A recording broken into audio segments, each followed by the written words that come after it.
Assalamualaikum warahmatullahi wabarakatuh. Perkenalkan nama saya Mamila Zizi Tuko dengan NIM 2304010101068, kelas IF 701.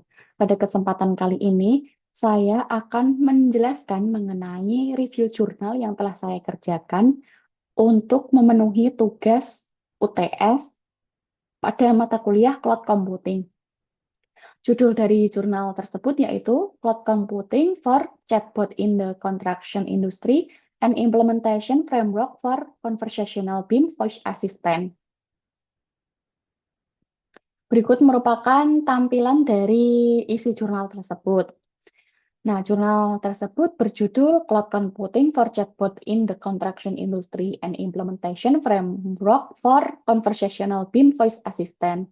Kemudian jurnal ini merupakan jurnal digital engineering yang dipublish oleh Elsevier atau Science Direct yang memiliki halaman 1-16 dan terbit pada tahun 2025. Penulis jurnal ini yaitu ada Surorah Abelo, kemudian ada Lukumon Oyedele, kemudian ada Lukman A. Akanbi, dan yang terakhir ada Abdul Latif Belo. Berikut merupakan doi untuk mengakses jurnal tersebut.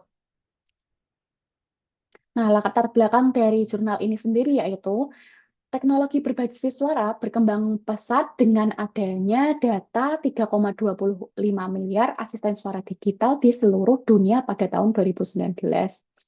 Nah, teknologi suara ini dinilai lebih efisien dari manusia berbicara karena manusia berbicara lebih cepat daripada mengetik, sehingga interaksi terasa lebih natural. Akan tetapi, pekerja konstruksi selalu sibuk menggunakan kedua tangannya di lapangan untuk memegang alat ataupun material, sehingga mengoperasikan software BIM menggunakan keyboard atau mouse menjadikan menyulitkan dan menghambat produktivitas pekerja. Nah, meskipun sudah banyak penelitian tentang cloud computing, tetapi belum ada penelitian mengenai BIM dengan menggunakan layanan cloud untuk sistem asisten suara BIM berdasarkan kebutuhan nyata pekerja. Nah, kesenjangan inilah yang menjadi alasan utama dilakukan penelitian. Nah, penelitian ini juga berfungsi untuk mengembangkan sistem konversasional BIM yang memungkinkan pekerja konstruksi berinteraksi dengan BIM menggunakan perintah suara secara hands-free ataupun eyes-free di lapangan. Berikut merupakan tujuan dan manfaat dilakukannya penelitian. Adapun tujuan penelitian sendiri, yang pertama, untuk menetapkan relevansi dan ketepatan waktu conversational BIM dalam konstruksi.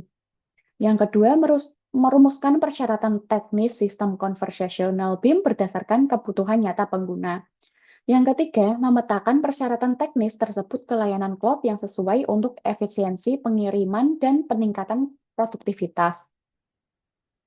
Yang keempat, merancang arsitektur sistem conversational BIM menggunakan AWS sebagai platform implementasi. Kemudian manfaat dari penelitian ini sendiri, yang pertama sebagai referensi lanjutan terkait efisiensi conversational BIM untuk berbagai kategori pekerja konstruksi. Yang kedua, membantu pekerjaan lapangan mengakses informasi BIM dengan tangan bebas menggunakan perintah suara. Yang ketiga, meningkatkan efisiensi waktu yang dibutuhkan untuk tugas yang berulang-ulang. Yang keempat, memfasilitasi pelatihan di lokasi konstruksi tanpa instruksi manusia. Adapun metodologi yang digunakan pada penelitian ini yaitu design thinking metodologi. Nah, design thinking metodologi ini dilakukan dengan berbagai tahapan. Yang pertama ada tahap perencanaan dan pemilihan partisipan. Pada pemilihan partisipan ini, partisipan akan dipilih berdasarkan kriteria tertentu. Misalnya, kategori yang bekerja pada civil dan structural engineer. Kemudian, construction project manager atau MEP profesional, dan lain sebagainya. Nah, partisipan ini harus memiliki pengalaman lebih dari 5 tahun. Nah, pada tahap perencanaan dan pemilihan partisipasi ini didapat 24 partisipasi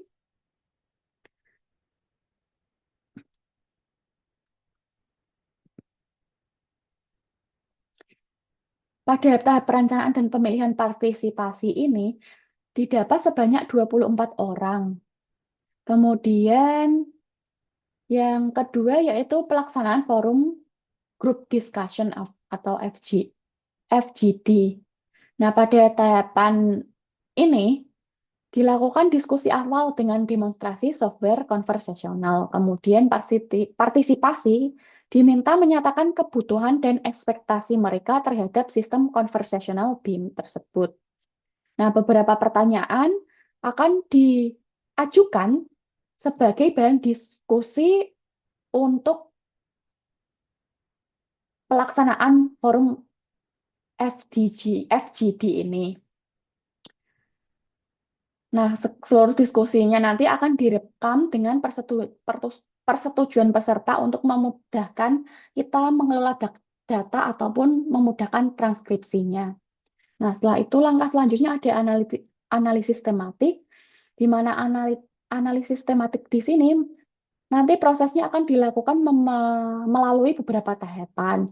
Nah, hasil dari analisis tematik ini nantinya akan dikelompokkan menjadi beberapa klaster kebutuhan pengguna sehingga nanti bisa dijadikan sebagai objek atau panduan utama sebagai penerapan si konvensional BIM ini. Setelah itu ada analisis kebutuhan ke spesifikasi teknis. Nah, di mana kebutuhan pengguna diolah ke dimensi teknis menggunakan adaptasi Rep Reps Kleiger et al. Nah, selanjutnya pemilihan cloud provider, di mana beberapa cloud provider nanti akan dibandingkan untuk dipilih cloud mana yang paling baik untuk memberikan kebutuhan yang akan diterapkan pada konversasional BIM ini.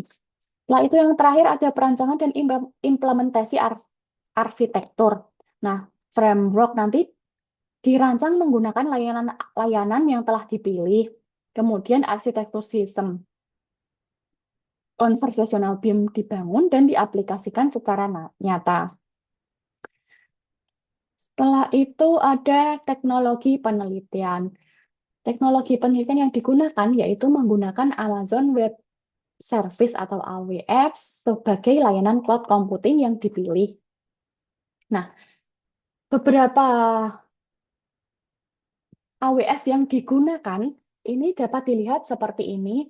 Ada penggunaan AWS Amazon Transcript digunakan untuk speech to text. Kemudian ada Amazon Leak, Amazon S3, Amazon Lambda, dan Amazon Poly. Setelah itu ada AI atau machine learning yang digunakan untuk konversasional BIM. Adapun mesin learning yang digunakan tadi ada ASR atau Automatic Speech Recognition yang digunakan untuk pengenalan suara secara akurat. Kemudian ada Natural Language Processing untuk memahami sematik dan intens dari input penggunanya. Yang ketiga ada Deep Learning digunakan oleh Amazon Transcript di sini dan Poly untuk akurasi dalam konversi suara.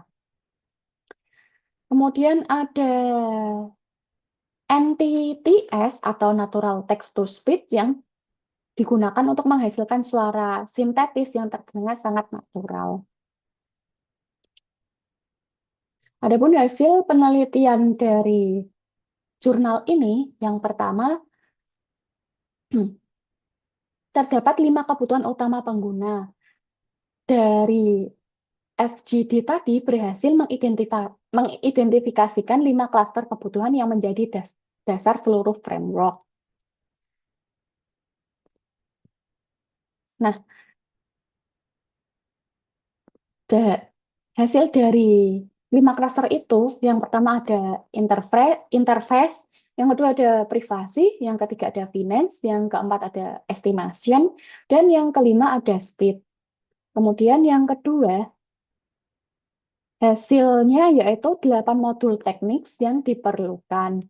Nah, beberapa modul yang diperlukan yaitu ada authentication modul, di mana modul ini merupakan platform autentikasi yang aman dan scalable. Kemudian ada storage dan database modul yang digunakan untuk penyimpanan skala label di luar perangkat pengguna dengan latensi rendah.